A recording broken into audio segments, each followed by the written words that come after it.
Ay, gano'n? Ilas po dito sa Spirital Sir ng Secretary.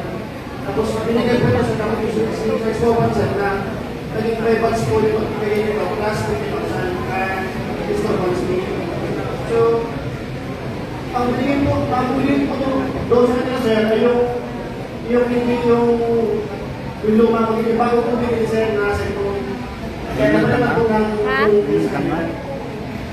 tapos po po sa Sir, sa pagkakain ko po Sir, 29 po sa rin nandun. Bali, nakapasok na pero ni Sir Simi sa Sir noong December 19 until hanggang March 15 Sir. Ano pa po sa rin ito Sir na makasama namin? So tingin nyo kung ipapatawag yung mga kasama ninyo, mapapatutuhanan lahat ng sinasabi nyo ngayon.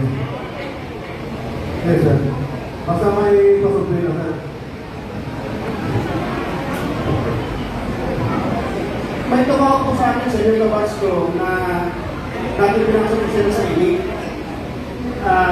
Tumagal po siya doon ng mga 1 week na ata Sir. Nung nag-bitipol po kami, nung nag-bitipol Sir, kabalik na sa akin Sir na sabi niya, yung bilit wala na doon sa dating place na isa sa may Guadalupe.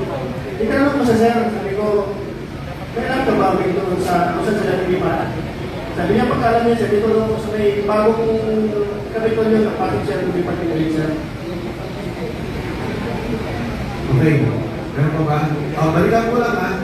Pakiulit na yung dun sa land bank at saka video para lang ma-record natin yung mga withdrawal kasi importante.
Villarreal at saka si Miguel de la Cruz. Bali, pumasok po kami doon. Ako yung driver doon. Pumasok sila, dalawang empty na maleta ng medium. Nag-withdraw po sila doon sa PB Content sa Miguel ng Avenue. Paglabas po, dala na yung puno na yung pera. Puno na Yung maleta. Yung maleta ng pera. So ito, dala nila yung maleta. Dala namin yung maleta sa LTO. Kasi sabi na si Sarge, lumalaking niya may maleta na rin, kasama na. Tama ba? Pagkalaga. Pag pumunta kayo lang pagka mo, paglabas ninyo,